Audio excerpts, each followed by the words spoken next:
Kalau zaman ini lalu pada hari kiamat, haleluya. Kalau sangka kala Allah terdengar, amin, haleluya.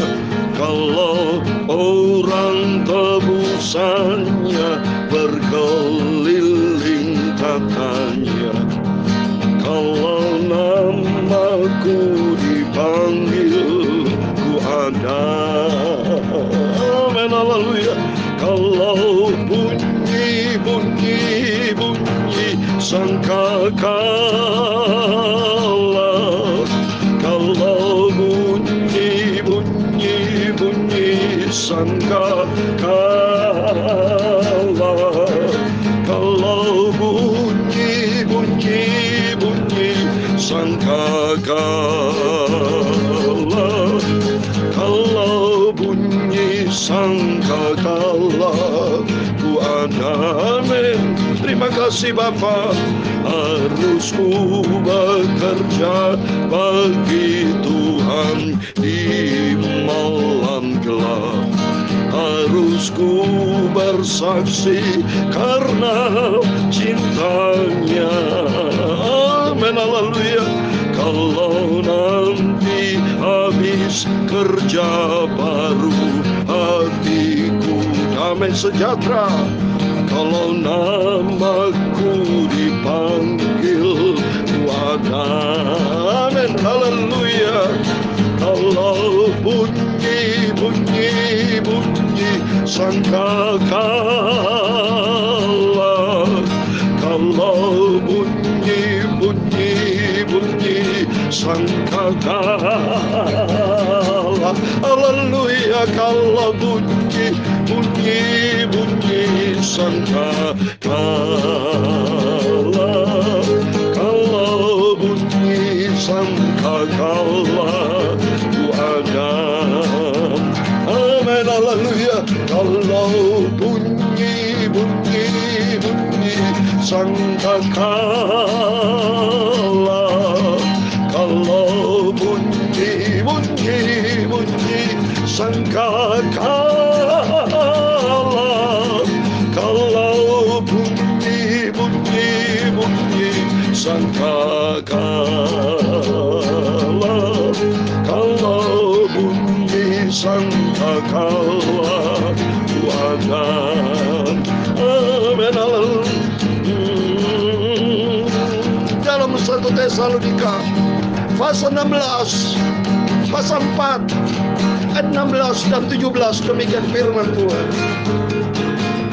Sebab pada waktu tanda diberi, yaitu pada waktu penghulu malaikat berseru dan sekala Allah berbunyi, maka Tuhan sendiri akan turun dari surga, dan mereka yang mati dalam Tuhan dalam Kristus akan lebih dahulu bangkit. Kalau bunyi sangkakala, ku ada. Kalau bunyi sangkakala, haleluya. Kalau bunyi sangkakala, ku ada. Oh, kalau bunyi sangkakala, ku ada, amin, haleluya. Kalau bunyi sangkakala, sesudah itu kita yang hidup, yang masih tinggal, akan diangkat bersama-sama dengan mereka dalam awan, menyongsong Tuhan di angkasa. Demikianlah kita akan selama-lamanya bersama-sama dengan Tuhan Yesus di surga, amin, haleluya. Kalau bunyi sangkakala, kalau bunyi sangkakala, haleluya. Kalau bunyi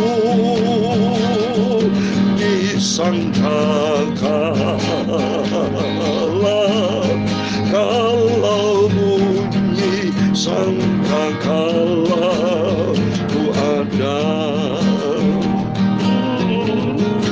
kalau bunyi sangkakala, kalau bunyi sangkakala,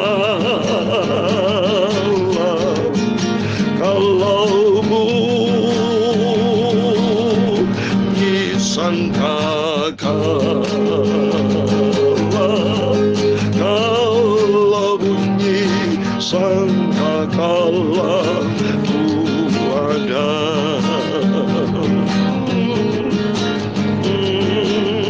Ya Tuhan, punyamulah kebesaran dan kejayaan, kehormatan, kemasyhuran dan keagungan.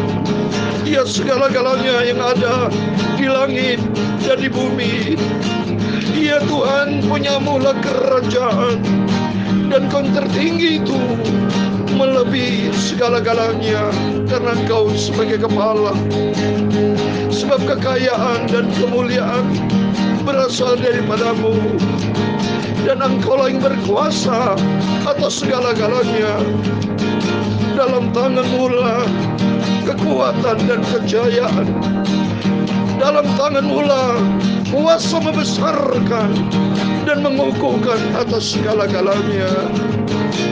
Sekarang ya Tuhan Yesus Bapa kami bersyukur, terima kasih kepada-Mu. Kami mau selalu memuji nama-Mu yang agung, mulia, kudus, kudus, nama-Mu yang agung Bapa. Kami bangga dan kami berterima kasih buat kasih-Mu. Kau masih pelihara kami sampai Rabu malam tanggal 19 Januari 2022 ini Bapa. Kami menantikan kedatangan-Mu yang sudah tidak lama lagi. Yesus, tolong kami Bapa, tuntun hidup kami Bapa, supaya kami melangkah di dalam kebenaran firman-Mu. Kami makin dikuduskan, makin layak di hadapan Engkau, sehingga nanti kalau sangkakala Allah berbunyi, nama kami ada hidup bersama Engkau di surga buat selama-lamanya. Terima kasih Bapa. Sebentar kuduskan kami untuk baca firman-Mu. Kami hauskan firman-Mu, kami laparkan firman-Mu Tuhan, supaya hidup kami yang kotor ini dapat dibasuh, disucikan oleh kuasa firman-Mu, supaya kami tidak memiliki pola hidup dunia ini Bapa, tidak berperilaku dunia Bapa, tapi surgawi ada di dalam kehidupan kami. Karakter Kristus, karakter ilahi, dan Roh Kudus mengubah hidup kami. Terima kasih Bapa. Kami percaya Engkau memberkati Bapak Ibu Saudara kami semua, anak-anak-Mu Bapa. Terima kasih. Segala puji, hormat, kebesaran, ketinggian, kemuliaan, keagungan, kesempurnaan, kekudusan, tempat tertinggi di atas segala-galanya Bapa. Terima kasih. Kasih karunia-Mu limpah dalam hidup kami. Tuntun hidup kami Bapa, untuk kami melangkah di dalam rencana-Mu yang sempurna. Terima kasih Bapa. Kami percaya malam ini, hari-hari kami melangkah bersama dengan Tuhan Yesus. Terima kasih Bapa. Di dalam nama Tuhan Yesus Kristus, kami hamba-Mu, anak-Mu sudah berdoa. Haleluya. Puji Tuhan, shalom dan selamat malam. Kembali kita bersyukur kepada Tuhan Yesus. Kalau saya bersama Bapak Ibu bisa berjumpa dalam on air, di udara nih, online Bapak Ibu. Semua karena anugerah Tuhan. Kalau kita dipelihara hari demi hari, dari pagi, siang, sore sampai malam sebelum kita tidur, pada tanggal 19 Januari Rabu malam ini, semua karena anugerah Tuhan di tahun yang baru 2022. Sebenarnya saya kemarin berkata kepada anak Tuhan, bahwa setiap kita sebetulnya menantikan kematian. Coba kita beraktivitas, ujung-ujungnya tidur istirahat. Makan tidur di tengah-tengah proses Bapak Ibu berkegiatan, beraktivitas. Beraktivitas banyak meragamnya. Apakah beraktivitas positif? Positif pun ada dua. Positif bagi dunia atau bagi dunia negatif. Itu secara horizontal. Tetapi vertikal, kita beraktivitas apakah melayani pekerjaan Tuhan dengan benar atau melayani pekerjaan Tuhan salah. Itu semua tergantung dari sikap hati kita.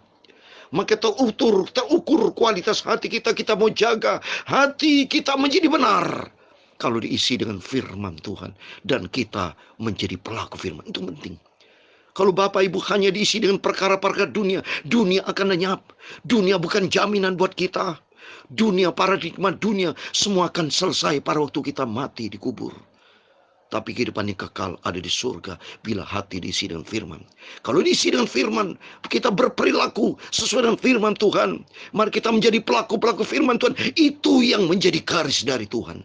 Itu yang menjadi rencana Tuhan. Supaya hidup kita jangan hidup menurut gaya dunia. Tapi mari pola kita, perilaku kita. Sadar Bapak Ibu. Bahwa kita bukan orang dunia lagi. Tapi mari kita selama kita hidup di dunia ini, kita menjadi orang Kristen anak Tuhan yang berperilaku surgawi. Yang berperilaku sesuai dengan standar surga. Yang sesuai dengan standar firman Tuhan. Boleh kita emosi sesaat, tapi tidak boleh dendam, dengki, benci. Begitu emosi sesaat, kita sadari bahwa kita tidak boleh emosi. Seperti saya, Airni, kalau seandainya saya emosi, saya sadar, oh saya minta ampun sama Tuhan. Saya kapok, tidak boleh emosi lagi. Tapi belajar, kita mau sabar. Kita belajar memiliki sifat lemah lembut. Sifat setia, sifat seperti Tuhan Yesus memiliki cinta kasih. Dan ada perdamaian. Kalau di antara Bapak Ibu yang mungkin masih ada dendam, dengki, benci kepada seorang, mari kita dalam nama Yesus, kita lepaskan itu. Ampuni dia, maafkan. Karena pandang Tuhan Yesus. Karena nanti kelak kita setiap perbuatan kita dipertanggungjawabkan. Dan selama kita hidup ini bukan karepnya dewe, saudara. Kita hidup di dunia ini menurut garis-garis dari Tuhan. Karena kita ada di dunia ini dulu waktu kita bayi, lahir di kandungan ibu kita. Kita tidak pernah berpikir bahwa kita ini ada di dunia ini. Bahwa yang ciptakan adalah Tuhan. Dan Tuhan menciptakan kita supaya hidup ini memuliakan Tuhan. Bukan untuk memuliakan diri sendiri. Bukan untuk menjadi batu sandungan. Bukan hidup untuk dunia. Bukan hidup untuk daging. Bukan egois. Tidak. Tapi hidup bagi Kristus. Mari kita kembali kepada firman Tuhan. Saya mau baca firman Tuhan. Kita bersyukur kepada Tuhan. Saat kita baca di 2 Korintus pasal yang kelima. Kemarin kita baca 2 Korintus pasal 4 sudah berakhir. Biar fatsal demi fatsal kita akhiri. Ayat di mana akhiri, karena dunia semua berakhir. Tapi firman Allah yang kita simpan dalam hati kita, itu yang sifatnya kekal. Dan mari kita komit dengan Tuhan. Kita menjadi pelaku firman Tuhan. Mari saya mau baca 2 Korintus pasal 5 ayat 1 sampai 10. Hanya 10 ayat. Karena saya mau terangkan ada hal yang penting yang kita sadari bersama. Dan kita menjadi pelaku firman Tuhan. 2 Korintus pasal 5 ayat 1 sampai 10 demikian firman Tuhan. Karena kami tahu bahwa jika kemah tempat kediaman kita di bumi dibongkar, Allah telah menyediakan suatu tempat kediaman di surga bagi kita. Suatu tempat kediaman yang kekal, yang tidak dibuat oleh tangan manusia. Selama kita di dalam kemah ini kita mengeluh, karena kita rindu mengenakan tempat kediaman surgawi di atas tempat kediaman kita yang sekarang ini. Sebab dengan demikian kita berpakaian dan tidak kedapatan telanjang. Sebab selama masih diam di dalam kemah ini, kita mengeluh oleh beratnya tekanan. Karena kita mau mengenakan pakaian yang baru itu tanpa meninggalkan yang lama, supaya yang fana itu ditelan oleh yang hidup. Tetapi Allah lah yang justru mempersiapkan kita untuk hal itu, dan yang mengaruniakan roh kepada kita sebagai jaminan segala sesuatu yang telah disediakan bagi kita. Maka oleh karena itu hati kami senantiasa tabah, meskipun kami sadar bahwa selama kami mendiami tubuh ini, kami masih jauh dari Tuhan. Sebab hidup kami adalah hidup karena percaya, bukan karena melihat. Tetapi hati kami tabah, dan terlebih suka kami beralih dari tubuh ini untuk menatap kepada Tuhan. Sebab itu juga kami berusaha, baik kami diam di dalam tubuh ini, maupun kami diam di luarnya, supaya kami berkenan kepadanya. Ayat 10 terakhir.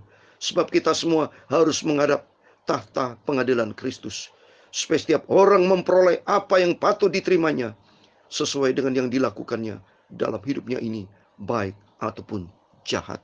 Amin. Demikian firman Tuhan yang sudah kita baca dan dengar, 2 Korintus pasal 5 ayat 1 sampai 10. Di dalam nama Tuhan Yesus Kristus, setiap Bapak Ibu yang selalu rindu rajin baca Alkitab, diberkati Tuhan.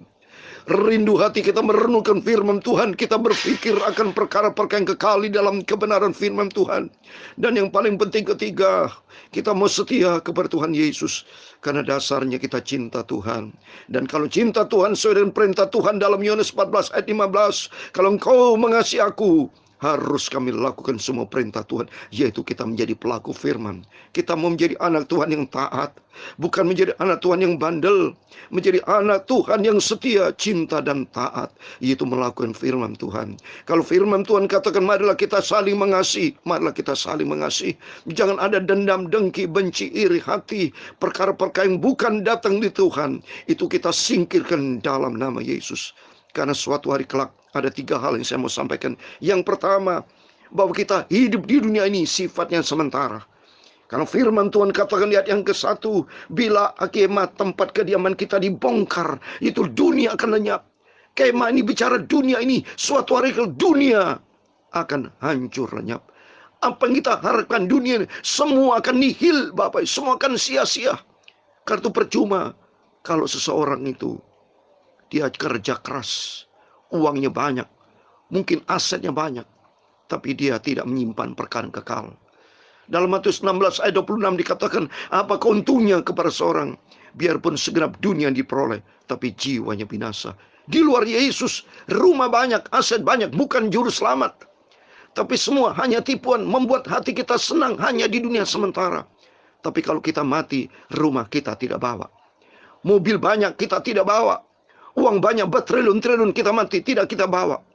Tapi hati yang diisi dengan firman Tuhan, yang menjadi pelaku firman menyenangkan itu yang tercatat dalam buku hayat kehidupan. Oleh itu mari, kita bukan mencari perkara yang kekal. Dan yang kedua, kita melangkah dengan percaya.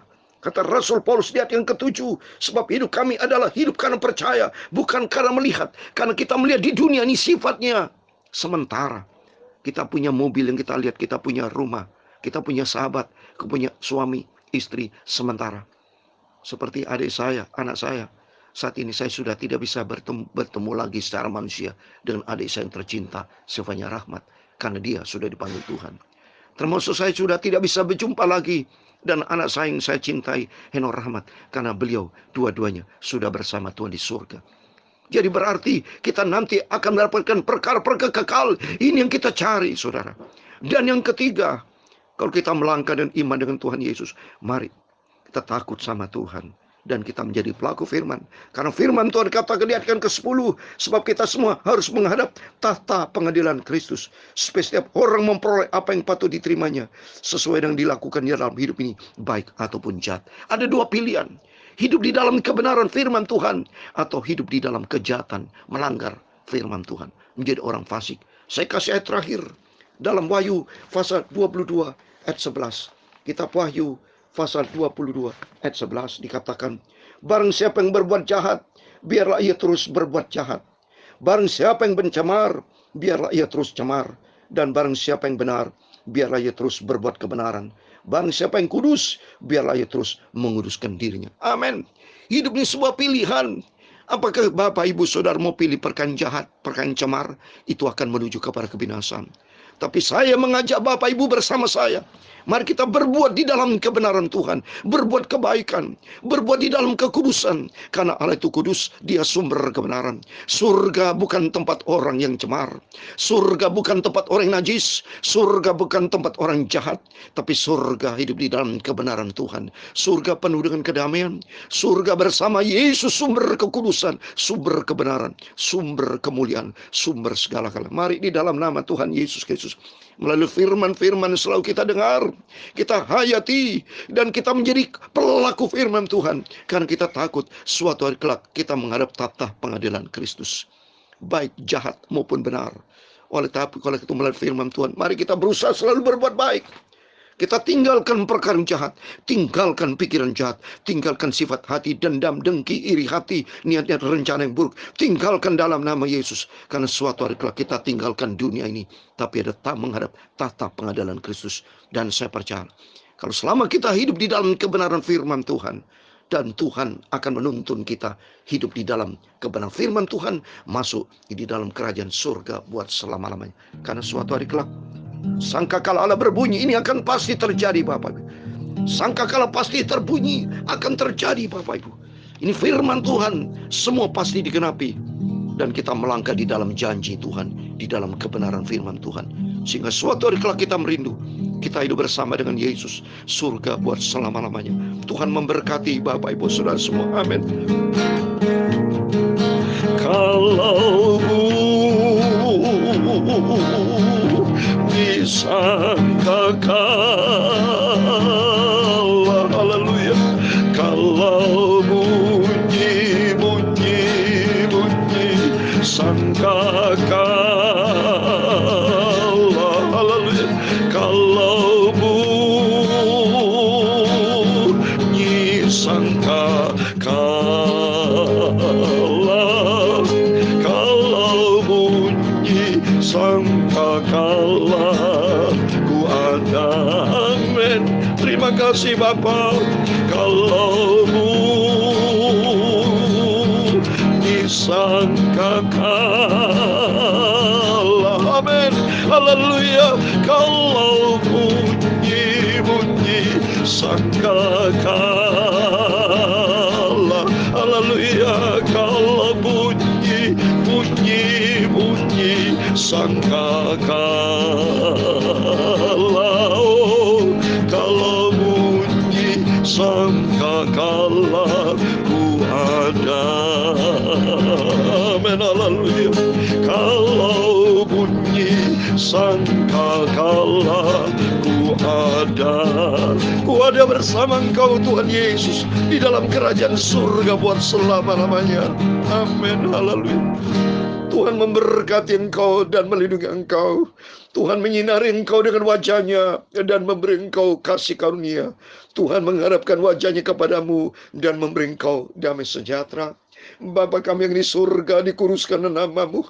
Datanglah kerajaanmu, jadilah kehendak-mu di bumi seperti di surga.